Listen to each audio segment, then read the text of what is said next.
Bible గొప్పదా? ఎందుకని? బైబిల్‌ను పరిశుద్ధ గ్రంథం అని అంటారు. బైబిల్ విశ్వంలో మొట్టమొదటిగా వ్రాయబడిన గ్రంథం. బైబిల్ దేవుని ఆత్మ ద్వారా వ్రాయబడిన గ్రంథం. బైబిల్ చదువుతున్నప్పుడు మనుషులతో మాట్లాడుతుంది.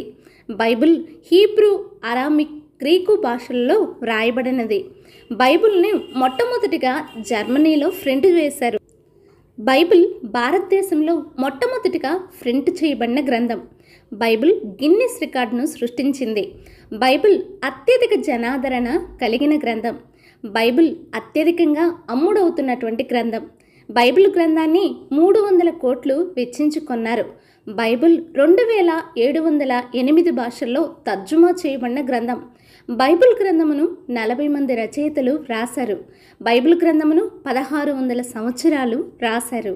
బైబిల్ దేవుని గ్రంథమని ఎన్నో ఆధారాలు ఉన్నాయి. బైబిల్ మానవ జీవిత పరమార్థం తెలియజేస్తుంది. బైబిల్ మనిషిని పాపముల నుండి విడిపిస్తుంది. బైబిల్ గ్రంథం మనిషిని మోక్షానికి నడిపిస్తుంది. బైబిల్ చదివి రైట్ బ్రదర్స్ విమానం కనిపెట్టారు. బైబిల్ చదివి మనిషికి ఎలా ఆపరేషన్ చేయాలో కనిపెట్టారు. బైబిల్ అత్యంత పురాతనకరమైన విషయాలను తెలియజేస్తుంది. బైబిల్కి విరోధంగా మాట్లాడిన అనేక మంది బైబిల్కు బానిసలయ్యారు. కొన్ని దేశాల్లో బైబిల్ గ్రంథమును కాల్చివేశారు. ఆ దేశములు క్రైస్తవ దేశాలుగా మార్చివేయబడ్డాయి. బైబిల్ను కాల్చివేసిన సాధు సుందర్ సింగ్ అదే బైబిల్ గురించి సువార్త ప్రకటించారు.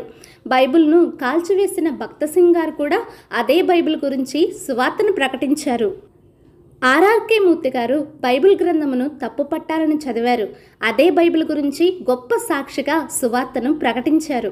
బైబిల్ గ్రంథం ప్రపంచంలో అత్యంత శక్తివంతమైన గ్రంథం. బైబిల్ కాల్చేసిన ఐరోపా దేశాలన్నీ క్రైస్తవ దేశాలుగా మార్చబడ్డాయి. ప్రపంచంలో అన్ని చట్టాలు, రాజ్యాలు బైబిల్ ఆధారం చేసుకుని వ్రాయబడ్డాయి. బైబిల్ గ్రంథాన్ని చరిత్రలో లేకుండా చేస్తానన్న రాజ్యాలు చెల్లాచెదురైపోయాయి. వాల్టర్ బైబిల్ లేకుండా చేస్తానన్నాడు. ఆయన భవనంలోనే బైబిల్ ప్రింట్ అవుటకు కేంద్రంగా మార్చబడింది. బైబిల్ చదివి ప్రార్థిస్తే ప్రతి సమస్య నుండి విడుదల పొందుకుంటాము.